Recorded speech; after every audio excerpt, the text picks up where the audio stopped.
tento fazer o que o Gandhi diz, ser a mudança que se quer no mundo. O mundo é muito competitivo, eu procuro não ser competitivo em nada.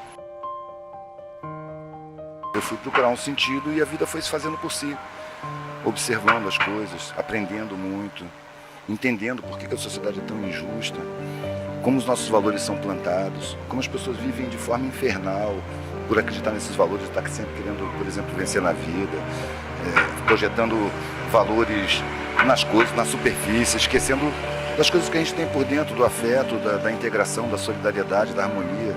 Essas coisas que a gente não encontra na sociedade e que precisa encontrar. Eu tento fazer o que o Gandhi diz, ser a mudança que se quer no mundo. Eu acho o mundo muito pouco solidário, eu procuro ser um pouco mais. O mundo é muito competitivo, eu procuro não ser competitivo em nada. Não estou querendo vencer na vida, eu só estou querendo viver em paz, o mais em paz possível. Primeiro eu fiquei sem nada mesmo, uma mochila nas costas e caminhando, dormindo em qualquer lugar. No estilo hippie antigo, na época ainda tinha hippies, né? Eu fiz o que chamava na época micróbio. Não tinha nada. E tinha que pedir até o que comer. São experiências muito ricas, que a maioria das pessoas vê como depressivas ou humilhantes. A pessoa que tem muito orgulho, ela não consegue entender qual é a da humildade, ela confunde a humildade com a humilhação. A gente, quando tem humildade, a gente não se sente menor e não se ofende com nada, a gente vive muito mais em paz, porque também a gente não se sente maior do que ninguém e não tem necessidade de disputar nada com ninguém. Então isso deixa a gente em condição de estar sempre aprendendo. Até com insulto a gente aprende, mas as pessoas preferem se aborrecer. Você com humildade, você se aborrece muito menos. Você entende o porquê da agressão, você não se sente diminuído com ela. Você vê uma pessoa descontrolada, você não vai se descontrolar junto. Meu trabalho me levou a dialogar muito com as pessoas, vendendo artesanato. Eu comecei a escrever o que eu pensava, fazer brochinhos gravados em relevo no metal, sabe? E isso me levou a muita ideia, muita gente que pensa, muito debate, muita conversa, sabe? E eu acostumei a trabalhar sempre falando com as pessoas. Um dia chegaram pessoas com câmera e microfone e filmaram o que eu estava fazendo, que era normal, o dia a dia. Só que essas vieram perguntando mais do que as pessoas que estão olhando o meu trabalho, porque elas eram jornalistas e estavam trabalhando nas perguntas, né? Então, eu falei tudo o que eu falo sempre, minha visão de mundo, que não é nenhuma verdade, é só minha visão de mundo, é a forma que eu vejo, não tenho nenhum apego nas minhas ideias, pelo contrário, nem gosto da maioria delas, gostaria de estar errado em muita coisa. Então, só é um desenvolvimento do trabalho. Aí, mandou para o mundo pela internet, e as pessoas começaram a ficar espantadas, mas eu não estou vendo nada demais no que eu estou falando, eu estou só vendo o mundo à minha volta. Estou vivenciando na função de aprender, e nessa função de aprender, a decorrência dela é explanar, né? Fluxo, botar para fora também. Não é para eu aprender sozinho, é para eu trocar com as pessoas, até porque as pessoas acabam te corrigindo quando você está errado. A minha arte é uma necessidade que eu tenho. Na verdade, ela é um veículo, não é o foco.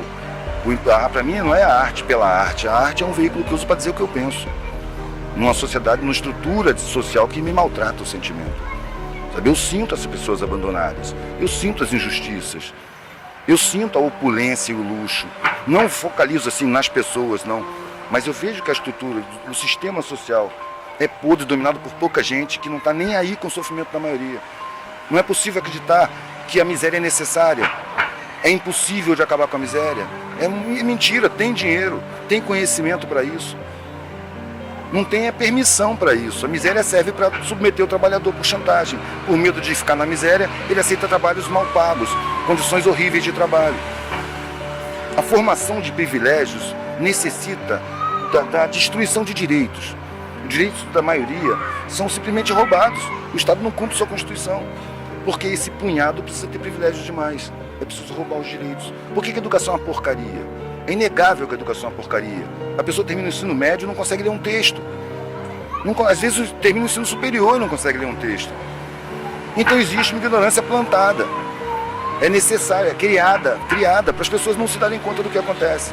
Porque o que acontece é muito óbvio, basta refletir um pouquinho. A gente é levado a acreditar em mentiras. As correntes da escravidão contemporânea são fabricadas com mentiras. E o que dá força para essas correntes prenderem a gente é a gente acreditar nelas. Você querer vencer na vida, querer competir, mercado de trabalho é mentira, não é mercado de trabalho. Foi feito assim para apavorar as pessoas. Antigamente o cara ia terminando o curso dele para começar a trabalhar, ele estava ansioso para trabalhar.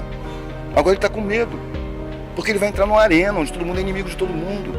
A vida foi feita um inferno para fazer um paraíso artificial dessas pessoas que um punhado que anda de helicóptero por aí, que a mídia mostra como deuses.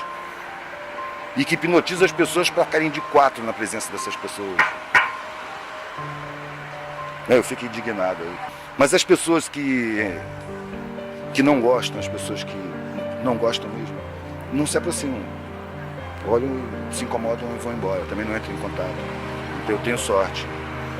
Raramente alguém entra em discordância explícita, assim. Eu lembro de um cara lá no Ceará, que foi engraçado, um senhor gordão, assim, um cara autoritário, cheio de pelo branco no peito, um medalhão de ouro. Eu tenho pra mim que era um latifundiário, com 2 filhos.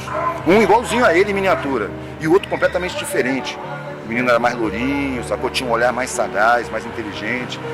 Aí esse cara chegou no pano assim, olhou, viu o desenho, esse desenho aqui, ó. Por tão poucos terem tanto, aqui tantos tem tão pouco. Ele olhou, eu não concordo com isso não. Ele começou a falar sobre a competitividade natural e tal. E eu não tive nenhuma facilidade em discordar dele, mostrar minha opinião. Eu não falo assim, você está errado, sacou? Eu falo, você pensa desse jeito, eu respeito o seu jeito de pensar, mas eu penso diferente. Eu penso diferente por isso. E nesses por isso é que o erro dele vai aparecer. Não no sentimento dele ser atacado, sacou? Só que nos por isso o cara fica sem reação, sem saber o que fazer. Aí um menino, igualzinho a ele, estatelou e me olhou de olho arregalado.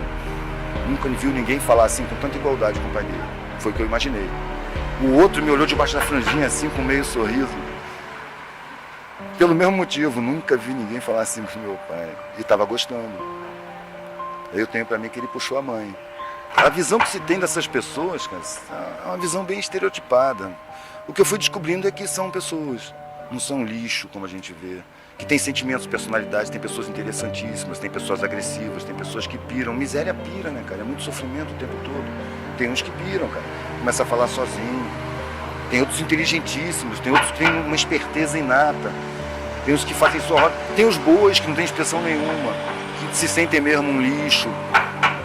Tem os revoltados que guardam a revolta que pode explodir a qualquer momento. Sabe? Tem os que deterioram o caráter, são capazes de qualquer coisa. Tem de tudo, cara. É gente, é ser humano. O que eu aprendi foi que tudo é gente, que ninguém é superior a ninguém. Superior são as condições, cara. Internamente todo mundo é gente, tem sentimento. Eu vi um mendigo morrendo, cara, numa casa abandonada lá no Ceará. E os amigos em volta. E o cara tava sorrindo, e o cachorro dele tava na cama com ele, na cama em cima de um papelão. E lambendo a cara dele, e ele tava sorrindo, sabe? E eu li um pedacinho de um livro que é feito em cima de entrevistas de enfermeiras que trabalham com pacientes em estado terminal, de clínicas particulares, né, para pessoas bem abonadas, e viram morrer pessoas dizendo que o desejo mais forte dessas pessoas seria ter o afeto da família, ter vivido mais afetivamente, de ser mais carinhoso, de dizer que ama, de se sentir amado, sabe? Nesse momento aparece o valor da vida, né? E a pessoa se sente desperdiçada. Ou seja, nas condições de miséria eu encontrei uma humanidade muito mais bonita do que nas condições de opulência. Na opulência você necessariamente precisa esquecer que existe gente sofrendo, sabe? E esse esquecimento a mim não interessa, eu não quero condenar essas pessoas, mas eu acho que ele dá resultado, ele tem consequências na vida dessas pessoas, na sensibilidade dessas pessoas, no ser dessas pessoas. Interfere na qualidade de vida, na qualidade de pessoa, sabe? Por isso eu vi qualidade muito maior lá embaixo. O que é solidariedade? Solidariedade, acho que é sentir o sentimento do outro. É claro que é muito mais fácil você sentir o sentimento do outro quando você passou pela mesma situação. Mas é lindo quando você consegue sentir o sentimento do outro sem ter passado pela situação. Só porque você está vendo nele o sofrimento. As pessoas que mais facilmente, que não me negavam comida, eram porque tinham passado fome. Era difícil negar. Para uma pessoa dessa negar, ela tem que ser muito agressiva. Ela vai negar os gritos, porque ela vai estar brigando com ela mesma.